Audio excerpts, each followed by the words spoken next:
नमस्कार, मैं हूं श्वेता झा और आप देख रहे हैं आज तक। दिल्ली एनसीआर में प्रदूषण का स्तर तेजी से बढ़ गया है। जी हां, हालांकि हवा की गुणवत्ता दिवाली से पहले से ही बहुत खराब की कैटेगरी में आ चुकी थी, लेकिन प्रदूषण की आग को पटाखों ने और भड़का दिया है। आसमान मटमैला है, साफ कुछ भी दिखाई नहीं दे रहा, और तो और सांस लेने में भी आप प्रदूषण को महसूस कर सकते हैं। ऐसे हालात में एक और बड़ी मुश्किल दस्तक दे रही है और वो है कोरोना। कोरोना के आंकड़े जरूर कम हुए हैं, लेकिन महामारी कहीं नहीं गई है। डॉक्टरों का कहना है कि इतने ज्यादा वायु प्रदूषण में कोरोना एक बार फिर से ताकतवर हो सकता है और 5 महीने पहले दिखी कोरोना की दहशत एक बार फिर लौट सकती है। तो ये 3 दुश्मन आपको हम दिखा रहे हैं जिसकी वजह से दिल्ली की आबो हवा खराब हो चुकी है। सबसे पहला आपको बता दें कि पराली, जिसकी वजह से पहले से ही आसमान धुआं धुआं हो चुका था। उसके बाद पहले से दिल्ली में जो पोल्यूशन है, यानी कि जो वाहन है उससे निकलता प्रदूषण, कूड़े से जलने वाला जो पोल्यूशन है वो अलग, और तीसरा सबसे बड़ा दीपावली के बाद जो पटाखे दीपावली के दिन जले हैं उससे उठता प्रदूषण। तो दिल्ली से छटती जहरीली हवा ये वाकई क्या छट पाएगी? क्योंकि AQI अगर आप देखें तो दिल्ली का औसत है 456। अच्छा अगर कहें तो 0 से 50 यानी कि 0 से 50 तक को अच्छा कहा जाता है, लेकिन जो AQI दिल्ली का है वो है 456, यानी कि 9 गुना ज्यादा। ऐसे में इस जहरीली हवा में सांस लेना लोगों के लिए दुश्वार हो रहा है। औसत अगर बात करें 101 से 200 तक माना जाता है कि औसत है।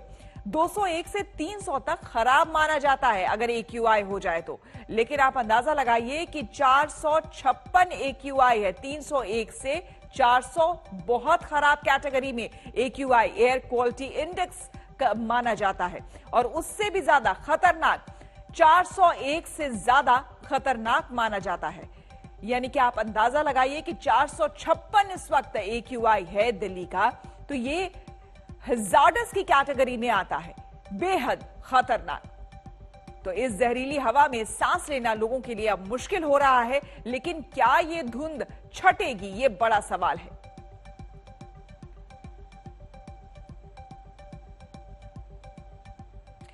दिल्ली में प्रदूषण लगातार बढ़ रहा है और तमाम सेहत के सवाल खड़े कर रहा है। तो क्या कोरोना को लेकर भी प्रदूषण खतरा बढ़ा रहा है? एम्स की डायरेक्टर डॉक्टर गुलेरिया ने 2 टूक कह दिया है कि कोरोना फिर से डरा सकता है।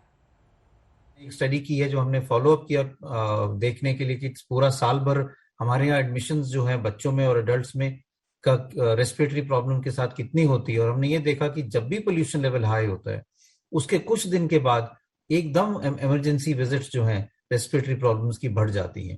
बच्चों में भी बढ़ जाती हैं, अडल्ट्स में भी बढ़ जाती हैं। और ये भी देखा गया कि जिन लोगों को ब्रोंकाइटिस है या सांस की तकलीफ है, दमे की शिकायत है, इन लोगों को जब पोल्यूशन लेवल ज्यादा होता है तो ये तकलीफ बहुत ज्यादा सीवियर हो जाती है, दवाई बढ़ानी पड़ती है, इमरजेंसी में आना पड़ता है, कभी नेबुलाइजर की जरूरत पड़ जाती है। और कई ऐसे मरीज हैं जो इन महीनों में दिल्ली छोड़ के कुछ और जगह चले जाते हैं क्योंकि वो यहाँ वाली जो हवा है उसमें सांस लेने में उनको मुश्किल होती है, ऑक्सीजन की जरूरत पड़ जाती है और काफी मुश्किल महसूस करते हैं। तो ये तो तय है कि पोल्यूशन से रेस्पिरेटरी प्रॉब्लम बढ़ जाती है। उन लोगों में भी बढ़ जाती है जिनमें कोई रेस्पिरेटरी प्रॉब्लम पहले नहीं रही, और जो यहाँ इस एरिया में वो रहने लगते हैं जहाँ पोल्यूशन लेवल हाई है, तो उनको भी रात को सांस की तकलीफ होती है, ऐसे घुटन सी होती है, गले में खराश होने लगती है, और कई दफा उनको भी इनहेलर की जरूरत पड़ जाती है। तो मैं यही कहूंगा कि पोल्यूशन से नॉर्मल लोगों में भी असर पड़ता है जब इतना हाई लेवल ऑफ पोल्यूटेंट हो, और जिन लोगों को रेस्पिरेटरी प्रॉब्लम्स हैं उनको तो बहुत ज्यादा तकलीफ हो सकती है। अगर हम कोविड की बात करें तो इसमें भी कुछ आंकड़े हैं और कुछ डेटा है। एक तो कुछ डेटा ऐसा है जो ये सजेस्ट करता है कि जब पोल्यूशन ज्यादा हो तो वायरस भी हवा में कुछ टाइम ज्यादा रह सकता है और ज्यादा वो इन्फेक्शन कर सकता है।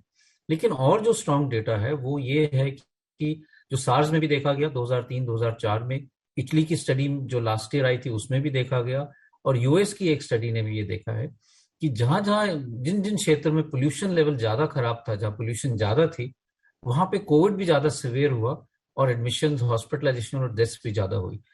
क्योंकि एयर पोल्यूशन जो है, जब हम प्रदूषित जो हवा है वो हमारे सांस की नाली में और फेफड़े में जाती है, तो वहां वो भी सोजन करती है, फेफड़े में इन्फ्लेमेशन करती है।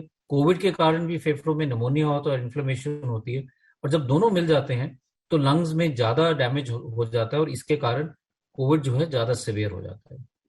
इसलिए ये भी समझना जरूरी है कि इन दोनों के कारण कोविड जो है ज्यादा सिवियर हो सकता है, और इसलिए जब हम पैंडेमिक के थ्रू जा रहे हैं तो हमें पोल्यूशन जितना हम कम कर पाए पूरी कोशिश करनी चाहिए। तो चलिए अब हम जानते हैं कि दिल्ली के अलग अलग हिस्सों में प्रदूषण का इस वक्त क्या स्टेटस है। आईटीओ से हमारे संवाददाता ऐश्वर्या पालीवाल हमारे साथ जुड़ रही हैं। साथ ही साथ आपको हम बता दें, हमारे साथ हिमांशु मिश्रा मौसम भवन से जुड़ रहे हैं, कनॉट प्लेस से मोहित शर्मा जुड़ रहे हैं, और साथ ही सुशांत जुड़ रहे हैं अक्षरधाम से। तो सबसे पहले आईटीओ चलते हैं। ऐश्वर्या, इस वक्त वहां की तस्वीरें दिखाइए, और हालांकि आप सभी ने मास्क पहना हुआ है, लेकिन क्या वाकई वहां सांस लेने लायक स्थिति है या नहीं है? देखिए, सबसे पहले श्वेता मैं बता दूं, जिस जगह मैं खड़ी हूं, मैं बोलूंगी कैमरा पर्सन को थोड़ा सा क्लोज में दिखाएं। यहाँ पे 470 AQI है, यानी कि ये जो हवा जो इस समय यहाँ के आसपास वाले लोग जो ये हवा को जो सांस ले रहे हैं, ये जहरीली सांस है। ये अंदर जाके लंग्स को इतना डैमेज करती है कि सालों साल की दवाइयां भी लंग को फिर से ठीक नहीं कर सकती। और देखिए, दूर अगर देखने की कोशिश करेंगे तो इस समय हुजूर कुछ ऐसा है कि दूर के पेड़, दूर की बड़ी बड़ी बिल्डिंग्स इस समय दिखाई नहीं पड़ रही हैं। उसका कारण यही है कि पॉल्यूशन ने बड़ी बड़ी बिल्डिंग्स को ढक लिया है। थोड़ी सी हवा इस समय यहाँ पे चल रही है, लेकिन फिर भी इतना ज्यादा पॉल्यूशन है कि आंखों में जलन हो रही है, आंखों में से पानी टपक रहा है, और सांस लेने में घुटन सी महसूस हो रही है, और कहीं ना कहीं ऐसा लग रहा है कि कुछ जल रहा है कहीं पर। उस वैसा कुछ आलम यहाँ पे इस समय आईटीओ पे है। दूर का कुछ भी नजर नहीं आ रहा है, और इसका कारण है पॉल्यूशन। और अभी ऐप में भी दिखाया जा रहा है कि 500 के आसपास AQI पहुंच चुका है, जिसका मतलब है कि ये जो हवा है इस समय ये जहरीली हो चुकी है, और कोई भी बच्चा, बूढ़ा या जवान जो भी ये सांस ले रहा है, इस समय लंग्स को ऐसा डैमेज हो रहा है कि सालों साल में भी वो ठीक नहीं हो पाएगा।